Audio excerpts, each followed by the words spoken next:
최근 국민일보와 사귐과 섬김 코디 연구소가 GN컴 리서치라고 하는 기관에 의뢰를 해서 전국에 만 19세 이상 교회를 현재 출석하고 있는 남녀 1000명을 조사를 했어요. 연구의 주제가 무엇이었는가 하면 내가 속해 있는 교회의 현실과 내가 기대하는 이상 사이의 간격이 얼마나 있느냐. 그러니까 현재 자기가 속해 있는 교회예요. 그런데 우리 교회가 이런 교회였으면 좋겠는데 이렇다. 이제 이걸 한번 조사해 본 거예요. 그래서 예를 들어서 예배를 드리는 것이라든지 혹은 공동체적인 활동, 이런 부분들은 중요하기는 하지만 언급이 되질 않습니다. 왜 그랬는가 하면 이 이상과 현실 사이의 거리가 그렇게 멀지 않았다는 거예요. 이 1000명의 만 19세 이상의 교인들에게 예배 중요하죠. 또 소그룹과 공동체성이 중요한데 그런 부분들은 이상과 현실 사이의 간격이 그리 넓지는 않았다. 그냥 하던 일들을 하던 방향으로 열심히 하면 좋겠다. 이제 이런 평가를 받은 거예요. 그런데 이건 정말 이상과 현실 사이의 거리가 멀다 하는 것들을 중심으로 해서 또 다른 기관이 개입합니다. 목회 데이터 연구소라는 곳에서 한국교회가 어떤 부분을 중점적으로 개선해야 할까, 그러니까 단지 설문조사가 아니라 아시잖아요, 통계학. 이걸 이제 보편적으로 확장하고 여러 조사들을 통해서 한국교회가 어떤 부분들을 개선해 나가야 될까, 그 5대 키워드를 제안을 합니다. 여러분 화면에 보시는 건 제가 신문에서 그대로 캡처를 해온 거예요. 도덕적, 포용적, 희생적, 사회구제 봉사, 성경공부 중심, 이렇게 5가지가 1000명 이상의 만 19세 이상의 현재 교회에 소속된 사람이라는 게 중요한 거예요. 그러니까 교회 밖에 있는 사람들, 교회를 떠난 사람들이 아니라 현재 교회에 출석하고 있는 사람들이 우리 교회는 이 영역에 있어서 현실과 이상의 거리가 멉니다. 그러니까 쉽게 말씀드리면 어떤 뜻이에요? 우리 교회는 기대보다 도덕적이질 않습니다. 우리 교회는 포용하기보다는 차별하는 문화가 있습니다. 우리 교회는 자신을 희생하기보다는 뭔가를 얻으려고 하는 문화가, 분위기가 강합니다. 우리 교회는 기대보다는 대사회적인 구제와 봉사에 인색합니다. 우리 교회는 기대보다 성경을 모릅니다 하는 그런 반응이 지배적으로 나타났다고 하는 것이죠. 여러분, 우리 교회는 어떤가요? 저 뜨끔해서 한동안 저 5개의 키워드를 가지고 우리 교회 또 저의 목회를 나름 이렇게 진단해 보곤 했습니다. 여러분, 생일입니다. 교회 생일이에요. 우리 생일에 선물도 많이 받고 또 좋은 사람들하고 이렇게 파티를 하거나 밥을 같이 먹기도 하는데, 그래도 우리 생일에는 다만 잠시라도 내가 왜 태어났지? 내가 어떻게 살아왔고 앞으로 어떻게 살아가야지? 하는 우리 그런 생각을 하기도 하죠. 그래서 제가 늘 10월 첫 주일 우리 교회 창립을 감사하는 예배가 되면 우리 교회 교회됨에 대해서 우리에게 주시는 하나님의 말씀을 나눕니다. 우리가 사도행전을 지금 읽어오고 있죠. 사도행전의 말씀을 듣기 때문에 사도행전에 나오는 교회 가운데 우리의 모범이 될 만한 교회 하나를 오늘 소개하려고 해요. 그 교회가 안디옥 교회입니다. 성경에 나오는 여러 교회 이름들이 있어요. 그런데 여러분, 이 안디옥 교회라고 하는 명칭을 지금도 사용하는 교회들이 꽤 많이 있습니다. 우리 교회가 속해 있는 한국교회 통계는 알 수가 없어서 우리 교회가 속해 있는 기독교 대한감리회라고 하는 교단을 검색해 봤어요. 그랬더니 안디옥 교회라는 명칭이 전국에 17개가 있어요. 그런데 비교의 기준이 없잖아요. 그래서 혹시나 하고 예루살렘 교회라는 교회가 있나 우리 교단에, 그랬더니 예루살렘 교회는 한 곳밖에 없어요. 2곳이 더 있는데 그 2곳은 새 예루살렘 교회예요. 그러니까 과거 예루살렘 교회가 아니라 하나님께서 새 하늘과 새 땅을 이루실 때 우리에게 허락하시는 새 예루살렘 교회를 기대하면서 교회 이름을 새 예루살렘 교회라고 붙인 교회가 우리 교단에 2교회가 있다는 거죠. 그냥 예루살렘 교회는 한 교회예요. 그러니까 예루살렘 교회는 별로 본받고 싶은 게 없나 봐요, 우리가. 그런데 안디옥 교회는 17개예요. 그만큼 안디옥 교회에 배울 것이 많다는 뜻이겠죠. 그럼 우리 교회가 안디옥 교회로부터 무엇을 배울 수 있을까? 무엇보다도 안디옥 교회는요, 하나님의 뜻에 집중하는 교회였어요. 오늘 짧은 본문이지만요, 그 본문에 그 증거가 명백하게 드러납니다. 첫 번째 근거는요, 오늘 본문에 보면 안디옥 교회의 지도자들을 소개하고 있어요. 명단이 있잖아요. 그런데 그 지도자들의 직함이 무엇인가 하면 선지자와 교사 이렇게 되어 있어요. 다른 직함이 아니고요, 또 다른 직함을 가진 사람들은 언급되지 않고요, 선지자와 교사라고 하는 직함을 가진 사람들만 이 교회 리더로 언급이 되는 거예요. 선지자와 교사가 무엇을 하는 사람들인가요, 여러분? 하나님의 말씀을 해석하고 분별해서 가르치는 사람들이에요. 그것은 이 교회가 하나님의 말씀, 하나님의 뜻을 배우고 그대로 사는 것을 가장 중요하게 생각했던 교회라고 하는 하나의 증거가 됩니다. 다른 증거들이 또 있어요.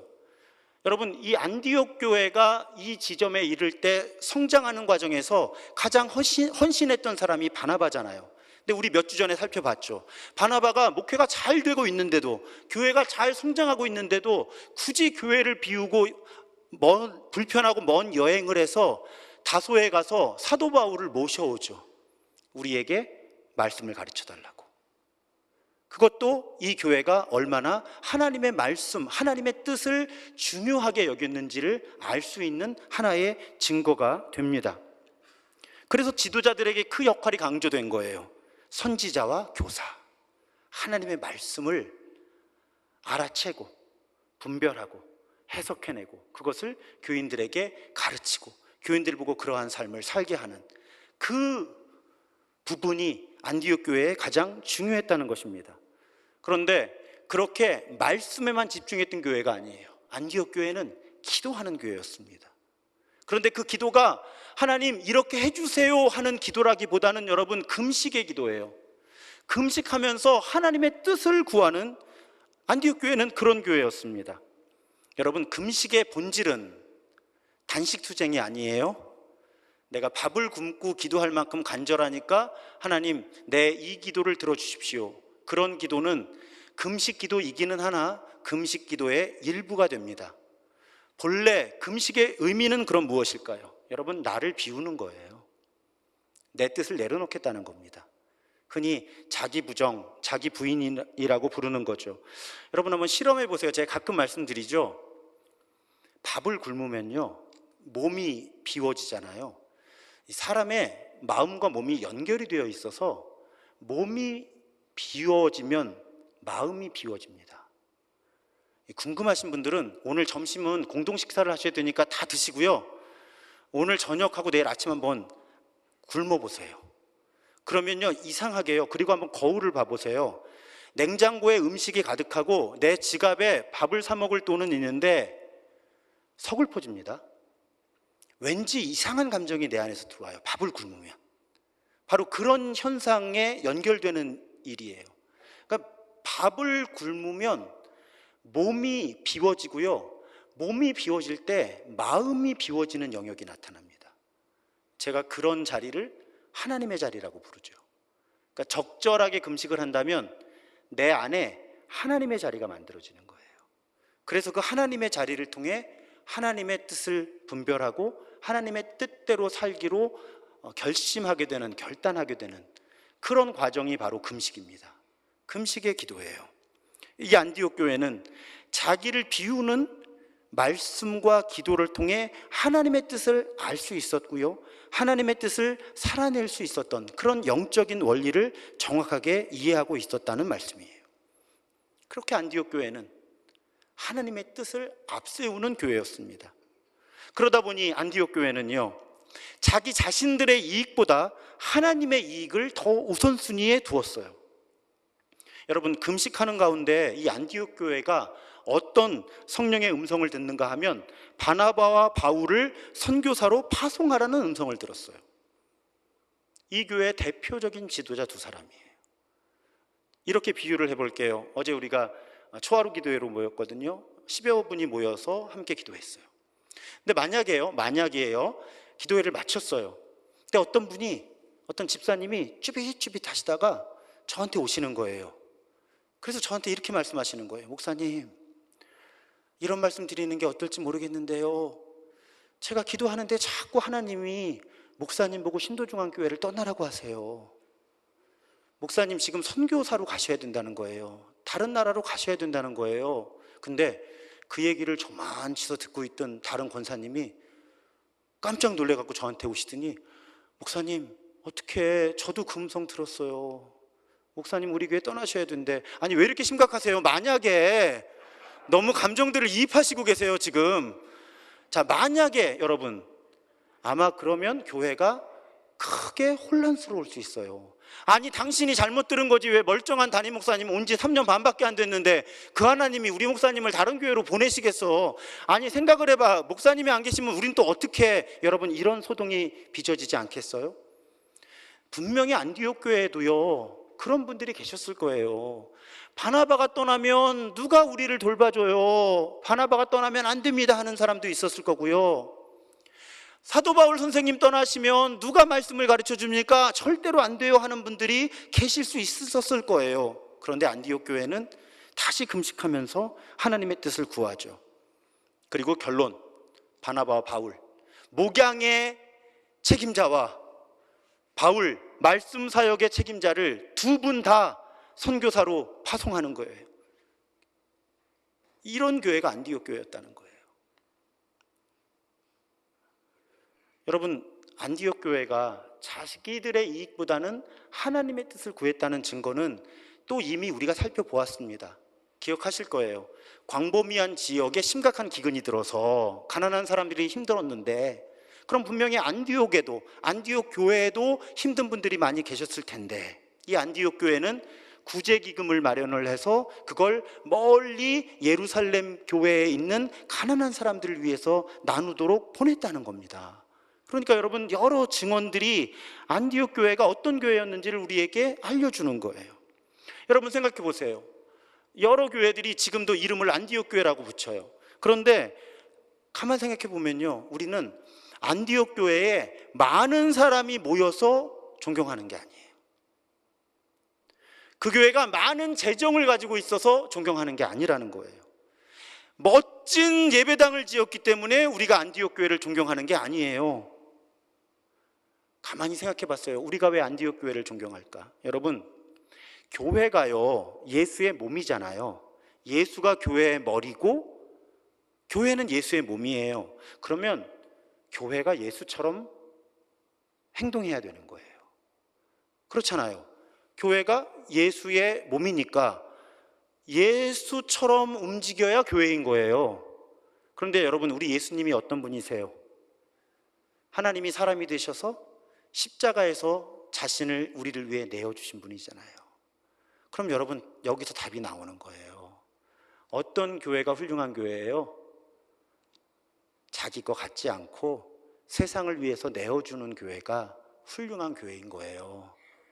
여러분, 어떤 교회가 훌륭한 교회인지의 개념을 바꿔야 되는 거예요. 많은 것을 모아둔 교회는 예수님 닮은 교회가 아니잖아요. 교회가 예수의 몸인데, 예수님은 우리와 세상을 위해서 자신을 내어주셨는데, 그러면 어떤 교회가 진짜 교회예요? 가진 거 없는 교회가 진짜 교회예요. 헌금을 안 해서 가진 게 없는 교회가 아니라 하나님께 열심히 드리는데 그걸 열심히 나누느라고 가진 게 부족한 교회가 진짜 교회라는 거죠. 성경을 보면 그래요. 그래서 우리가 안디옥 교회를 지금도 존경하는 거예요. 그러니까 안디옥에서 사람들이 처음으로 어떤 용어를 사용했다고요? 크리스천, 그리스도인, 예수쟁이. 왜? 안디옥 교회 하는 걸 보니까 예수가 생각나거든.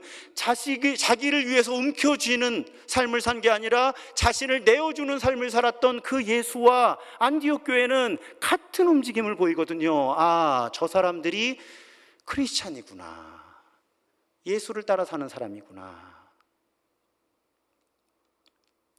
여러분, 미국의 목회자 J.D. 그리어라는 분이 담장을 넘는 그리스도인이라는 제목으로 우리나라에 출판이 되었는데, 본래 그 책의 원 제목은 Gaining by Losing이라 그래서 잃어버릴 때 오히려 얻는 것입니다, 이런 뜻이에요. 그 책의 원제는 잃어버리는 것이 오히려 얻는 것입니다. 그런데 그 책에 교회를 세 종류의 배에 비유합니다. 제가 이해하시기 쉽게 원문을 거의 그대로 여러분 주보에 함께 읽는 글에 넣어드렸어요. 그리고 저는 그 J.D. 그리어 목사의 말을 우리 상황에 더 맞게 각색을 해서 지금부터 세 종류의 배에 대해 설명을 해드리려고 합니다. 첫 번째 유형은요, 유람선 교회가 있다는 거예요. 혹은 유람선 교회를 꿈꾸는 교인들이 있다는 것입니다. 여기에 이 유형에 속하는 교회나 교인들은요, 교회를 왜 오는가 하면, 어떻게 선택을 하는가 하면 스포츠, 문화, 취미 활동을 하는 환경으로 교회를 선택을 해요. 그것이 가장 중요한 거예요. 내가 하고 싶은 일을 이 교회가 하는가, 또 자신에게 필요한 정보를 얻기 위해서 교회에 옵니다. 자녀 교육에 대한 정보, 부동산 투자에 대한 정보, 또 내가 직업을 가지고 있는데 그 생업에 필요한 인맥을 확보하기 위해서 교회에 와요. 그런 성향이 강할수록 그 교회는 유람선 교회고, 그런 교인들은 유람선 교인이라는 것입니다. 이런 분들은 교회를 옮길 때 그렇게 고민할 필요가 없습니다. 왜? 내가 헌금하는 거에 비해서 적은 서비스를 받는다고 생각하면 똑같은 헌금을 하고 더 많은 서비스를 받을 수 있는 교회로 옮기면 되고요. 이 땅에는 그런 교회들이 많습니다. 그런 원리로 교회를 선택하는 거예요.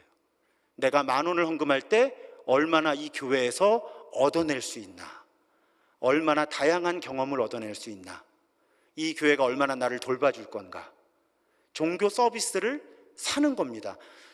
극단적인 경우에 이런 성격들이 우리 모두 안에 있고 모든 교회에 어느 정도는 있어요. 그런데 극단적이 되면 내가 대가를 지불하는 것만큼의 종교 서비스를 해주는 그런 교회를 찾아서, 어차피 많으니까 그런 교회를 찾아서 이동을 합니다. 이런 교회들은 선교회가 많아요. 근데 정말 이렇게 살펴보면요, 선교를 안 해요. 선교회라는 이름은 붙어 있어요. 선교를 안 해요. 아주 극단적인 경우에요, 아주 극단적인 경우에 이러한 교회는요, 신앙적이라고 해놓고 자기 하고 싶은 걸 해요. 어떻게든 연결해요. 이게 왜 신앙적인 일인지, 왜 교회에 도움이 되는지. 그런데 사실은 깊이 들어가 보면 자기 혹은 자기들이 하고 싶은 걸 하는 거예요. 교회라는 이름으로. 그런 교회가 하나의 유형이라는 거죠. 두 번째 유형은 전투함이에요. 사진에 보시면 막 포가 불을 뿜죠. 저 전투함 모형은요, 많은 조직들을 만들어내고 열심히 사역을 하는 것을 교회의 가장 중요한 우선순위로 생각을 합니다. 여러분, 당연히 유람선 교회보다 전투함 교회가 낫죠. 그래서 한동안은 많은 교회들이 우리 유람선 교회는 웬만하면 유람선 교회 되지 말고 우리 전투함 교회가 되자, 이런 설교를 많이 했었어요. 그런데 이 전투함 모델에도 한계가 있어요. 어떤 한계가 있냐면, 교회에 모든 사람들이 항상 전투를 할 수는 없는 거예요.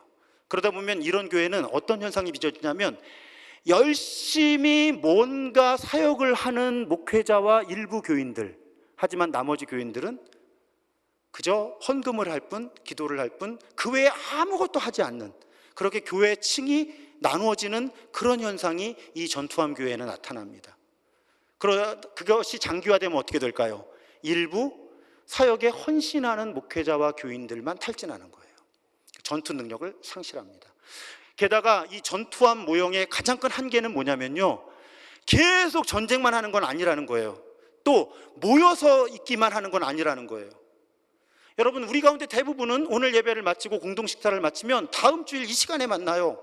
전투함 교회의 모형을 가지고 있으면 교회로 모여있지 않을 때 우리가 누구인지를 설명하기가 어려워요. 전투함 모형으로는. 모여있을 때는 우리가 선교하는 거야, 영적 전쟁 하는 거야, 그러니까 전투함 모형이 좋은 것 같아요. 근데 막상 세상으로 일상으로 흩어지고 나면 나 혼자는 전투할 수 없는 거예요. 그러니까 이 전투함 모형의 한계가 분명한 거죠. 계속 전투만 할 수도 없고, 전투하는 사람들은 따로 정해져 있고 탈진하고, 다른 사람들은 그냥 구경하는 사람들이고, 게다가 모여 있을 때 전투함 교회일 수는 있는데 흩어져서는 우리가 어떤 사람인지를 모른다. 그래서 대안으로 제시되는 모델이 항공모함 모델입니다. 최근에 탑건 매버릭 보신 분들은 이해가 빠르실 텐데요. 여러분, 항공모함도 전투합니다. 여러분, 오죽하면 미국 항공모함이 우리나라 온다 그러면 북한이 막 무장 활동을 하잖아요. 경계하느라고. 엄청난 무기예요. 그런데 여러분, 가만히 생각해 보세요. 항공모함은 전쟁터 깊숙이 들어가질 않습니다. 항공모함은 오히려 전투가 일어나는 자리와 거리를 둬요. 항공모함은 무슨 일을 합니까? 전투기들이, 여러 종류의 전투기들이 필요한 작전에 따라서 이륙을 해서 전쟁터로 가는 거예요. 그래서 각자 싸우다가 연료를 공급받거나 무기를 공급받거나 휴식을 취하기 위해서 다시 항공모함으로 돌아오는 겁니다. 교회가 이런 곳이 되어야 된다는 거예요. 그럼 여러분, 이해하시기 쉬울 거예요. 오늘 예배 마치고 축도를 해요. 공동 식사를 해요. 그 다음 주에 뵙겠습니다 하고 교회를 나갈 때 여러분들은 무엇을 하시는 거예요? 항공모함에서 이륙을 하시는 거예요. 이제 진짜 싸우러 가시는 거죠. 여기서 연료를 공급받고 무기를 공급받고 이제 진짜 싸우러 가는 거예요. 그러니까 교회는 직접 싸우는 곳이 아닙니다. 여기 오면 그래서 좋은 거예요. 여기는 준비하는 곳이라는 거예요. 그리고 각자 날아가서 자기 싸움을 하다가 다시 모이는 거예요. 그리고 서로를 위로하고 격려해 주는 거예요. 너는 어디 가서 어떻게 싸웠어? 나는 어떤 지역에 가서 이런 일을 했고 이런 일을 했어. 나는 우리 직장에서 이런 일을 했어. 나는 우리 가정에서 이런 일을 했어. 이렇게 말씀대로 살았어. 그런 이야기를 모여서 나누는 거예요. 그리고 다시, 제발 우리 사랑하는 신도중앙교회 가족들 중에는 예배 마치고 집에 가시면서 하나님 안녕히 계세요, 다음 주에 뵙겠습니다, 이런 분들이 없었으면 좋겠어요. 머리로는 알아요, 하나님은 모든 곳에 계시다. 근데 실제의 삶은 예배당을 떠날 때는 하나님 안녕히 계세요, 다음 주에 뵙겠습니다. 다음 주일에 오셔서는 하나님 한 주간 건강하셨습니까? 제가 왔습니다. 아니에요. 제이디 그리어 목사가 이런 말을 합니다. 교회가 음부의 권세를 이기려면 자신을 항공모함으로 봐야 한다. 교회들은 지역 사회 속에서 스스로 복음을 전하는 법을 배워야 한다. 교회 밖에서 사역과 성경 공부 모임, 심지어는 다른 교회를 개척할 수 있어야 한다. 교회는 제자 양성소가 되어야 한다. 교인들이 적지에서 전투를 수행할 수 있도록 훈련해서 파병하는 파송기관이 되어야 한다는 거죠. 저는 이 교회론을 강하게 동의합니다. 제가 무엇을 하는 사람이에요? 여러분에게 말씀과 기도로 일상에서 세상에서 선교적인 삶을 살도록 돕는 사람인 거예요. 제가 여러분 대신 살아드릴 수는 없잖아요. 근데 여러분들에게 성경의 원리를 알려드리고 우리 하나님이 어떤 분이신지를 알려드리고, 그래서 우리 각자의 삶의 자리가 선교적 삶이 일어나는, 사라지는 그런 일을 하도록 저는 돕는 거예요.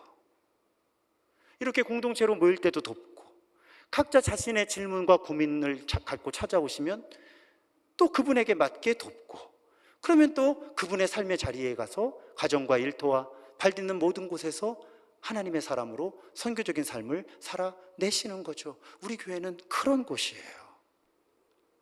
저는 안디옥 교회도 그런 교회인 줄로 믿고, 우리도 그런 안디옥 교회가 되어야 할 줄로 믿습니다.